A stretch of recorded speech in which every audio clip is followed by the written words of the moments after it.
students.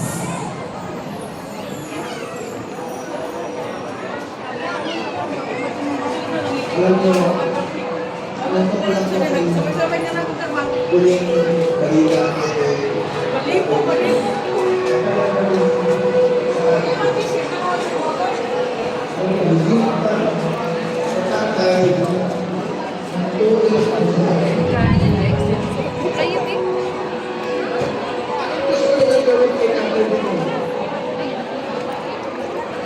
kung kaya nilang ipadala si Tatay Digonggo, gawa mo ng paraan paano sa ibalik dito.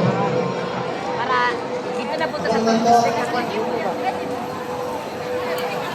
lating niya man Ay, namatay ang lating.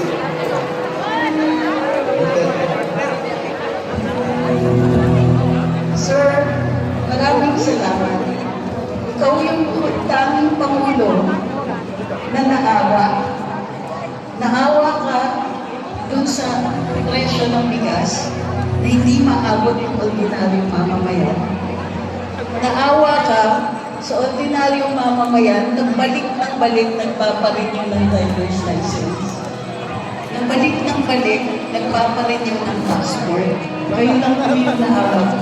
Nung nakita ninyo, ang ordinaryong mamamayan na nakaliga sa harap ng DFA,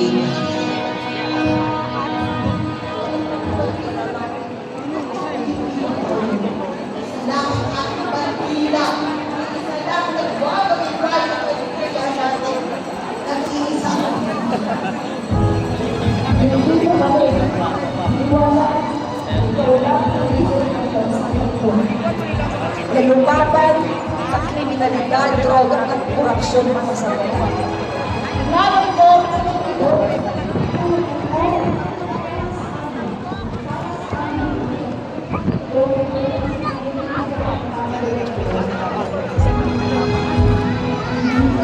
ay ako.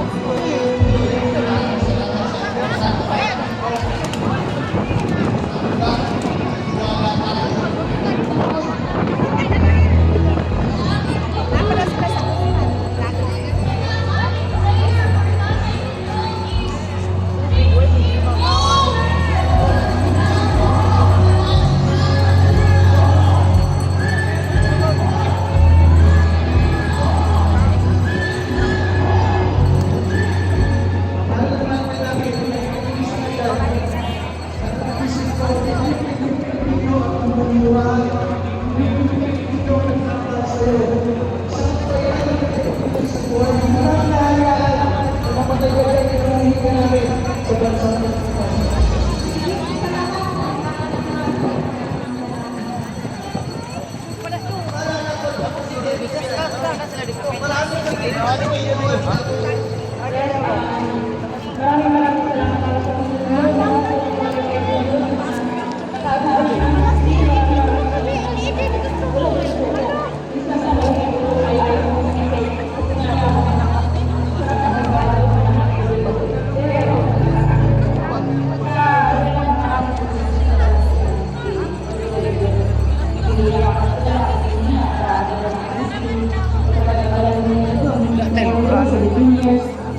you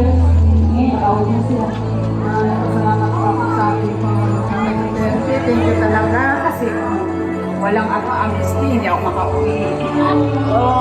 Maraming salamat po sa ating Presidente at nagpapasalamat kami na hindi kami nagkamali sa pagpili sa kanya. Sa aming mahal na Pangulo, maraming salamat po sa inyo. Kung dahil sa inyo, hindi po kami nakakauwi. Maraming salamat. Malaking papasalamat po sa inyo ng maraming salamat po. Sa totoo lang, ako mismo, sa Bahrain, meron isa dyan na sintensyahan po ng death sentence. Ginawa namin ni Tatay Digong ng paraan, sumulat sa King. Napakabuti nila. Hindi sila tumalikod sa akin. Kung ano sinabi nila sa akin, pinangako nila, ginagawa nila. Sumulat si Pangulong Duterte sa hari ng Bahrain na huwag yung ano ko doon, huwag masintensyahan ng bitay. Kaya dininig doon naman ang hari doon dahil sa dalangin ko rin. So, magpasalamat sa kanya na lang. harapan sa ating Pangulo Duterte at Senator Bongo. So, ibig sabihin, Pilipino yan, gusto natin makabalik dito. Gagawin natin ang lahat ng paraan. Ito, bakit baliktad? Bakit tayo pumayag? Hindi siya dapat dinala doon. Dapat sa korte natin dinilig ang kaso. Kaya kayo, gobyerno, bring him home! Bring him home! Gawin natin sa mahinahon ng paraan. Hindi sa digmaan. Wag! Doon tayo sa matahimik na paraan.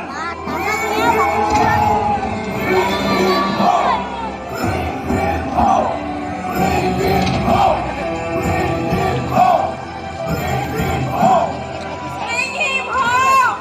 Tatay Digong, maraming salamat sa pagtulong mo sa akin from Mahal na mahal ko po si Tatay Digong noong panahon hanggang ngayon. Maraming salamat po. Kaya, go